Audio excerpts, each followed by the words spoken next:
Hi guys, it's Rachel from the Little Ring Lamb.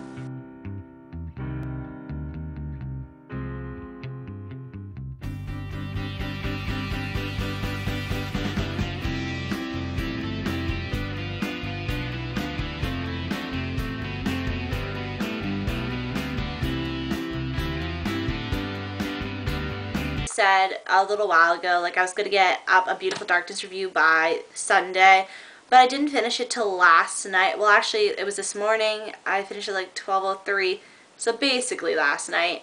And if you know from the title, I review on Beautiful Darkness by Garcia and Margaret Stohl, and it's the sequel to Beautiful Creatures and #2 in the Castor Chronicles. And I hauled this in my last book haul on my channel. And before or after this, I'm going to have a book, just to update you guys, before or after this, I'm having Bookshelf Tour Part 2, and a book haul I'm planning around March 10th-ish, if I said that in the last video, I don't know. Anyway, getting into the book haul.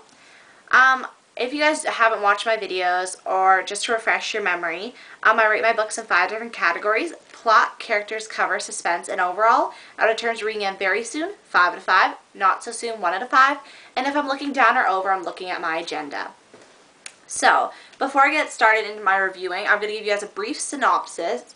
Actually, yeah, I'm going to give you a brief synopsis of what we ended off with in Beautiful Creatures. So if you have not read Beautiful Creatures, don't watch this. Come back after you've watched it if you want to see a no spoilers review.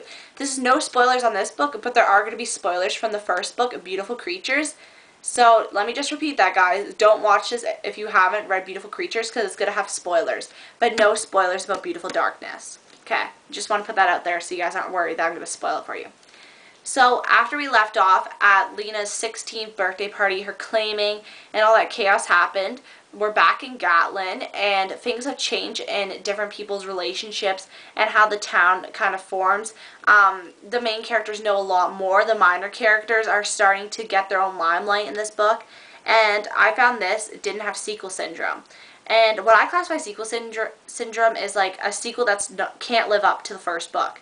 And I found this book lived up to the first book. An example of this would probably be Crossed by Ali Conde. I didn't think it lived up to Matched. But at the same time, Catching Fire, which is the sequel to Hunger Games, what I found was better than the original. So it could be either side. But I found that I was worried about this book not being as good as Beautiful Creatures, but it was just as good. So let's get into it. Plot, I gave a 5 out of Beautiful Creatures. Before I get into that, that was a perfect 25 out of 25. So we're going to see how this compares. Plot, I gave it a 5 out of 5. I absolutely love the plot. I loved everything that happened. Yes, the beginning, if you read the book, you might know what I'm talking about. At the beginning, first 100 pages, I was sort of angry. But then I realized that certain events have to occur to make the unit stronger, if that makes sense. Characters, I also give a 5 out of 5. In this book, you see not only Ethan and Lena, but you see more of the minor characters, and some of the minor characters come in the spotlight, such as Link, Ethan's best friend. You get to see more of him, which I did enjoy because I was hoping that he didn't get like cut out of the book, basically. And there's a new character in town, Liv, and she's studying to be a keeper with Marion. And yes, that's not really a spoiler because she's in like the beginning chapter. And yeah, and you see how like the towns, all the characters are coming back together. You learn more secrets about some of the minor characters, and you still see some of the older characters that were in the first book, which I do like, because I don't like when sometimes sequels you don't see as much as the characters, and there's no more, like sometimes in sequels there's no really character development on the minor characters as much. Sometimes it slows down. So I was happy there was more character development on minor and major characters, and more secrets were coming out. Cover, I give a 5 out of 5. I don't know what it is about these covers, but the simplicity I just love. And I love the color blue, like this color blue is really pretty. And at first I was looking at this and I was wondering, what to rate it? But then I was looking at the stairs and I was like, well, this book is kind of an uphill battle, so that kind of makes sense. It's probably not what the cover's meaning, but that's what it means to me personally. And suspense, I gave it as well 5 out of 5. I was very busy the past few days. That's why I haven't been able to read this very often. I've made too many plans and not enough. And when I finish like doing my plans, I don't feel like coming home and reading. So, but this had me wanting to read. Like last night, I read 200 pages, the last 200 pages, and I was like dying to know what happened. I had stayed up so late reading it. Well, not really late reading it, but I usually don't read past like 11:30 because my eyes get tired, but I had to know what happened. Overall, I give a 5 out of 5 on this book. I absolutely loved it. I was rereading the last like 3 chapters at the end because I just wanted to reread it and soak it all in. But at the same time, I want to move on to Beautiful Chaos, which is the 3rd book in the series, because I want to read the back to find out what is going to happen in this one. And Beautiful Chaos so far is really good. Like, I'm on page 20. So that was my review on Beautiful Darkness by Cami Garcia and Margaret Stohl, the sequel to Beautiful Creatures, and the second one of the Castor Chronicles. And I just want to talk about the book.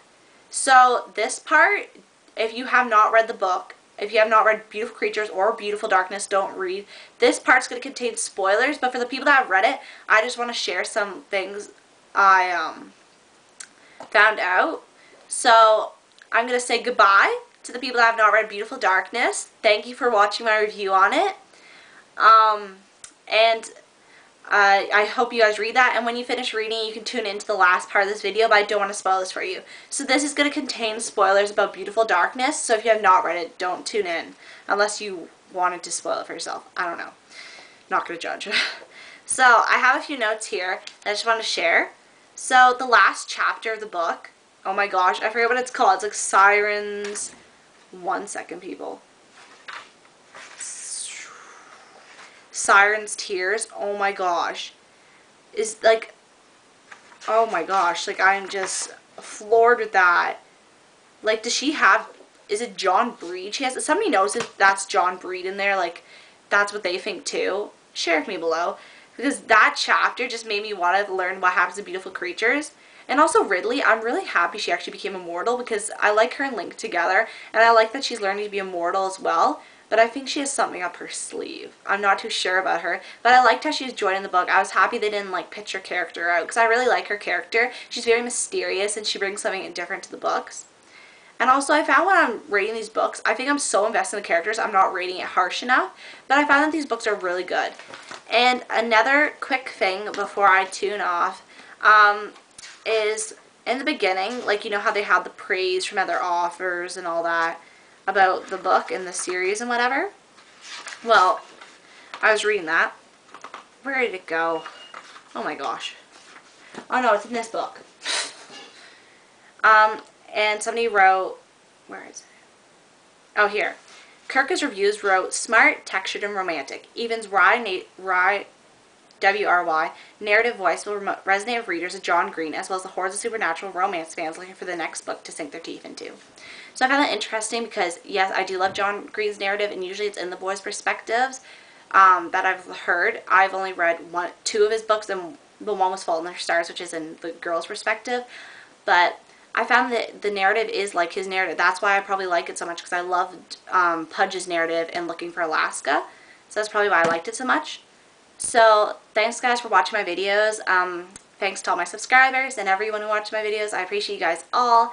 And definitely comment below if you read Beautiful Darkness, or if you have, or if you know that if that's John Breed. Without spoiling the 3rd book. Like, if you think that's John Breed too, comment below. Okay, thanks, guys, for watching my video. Bye.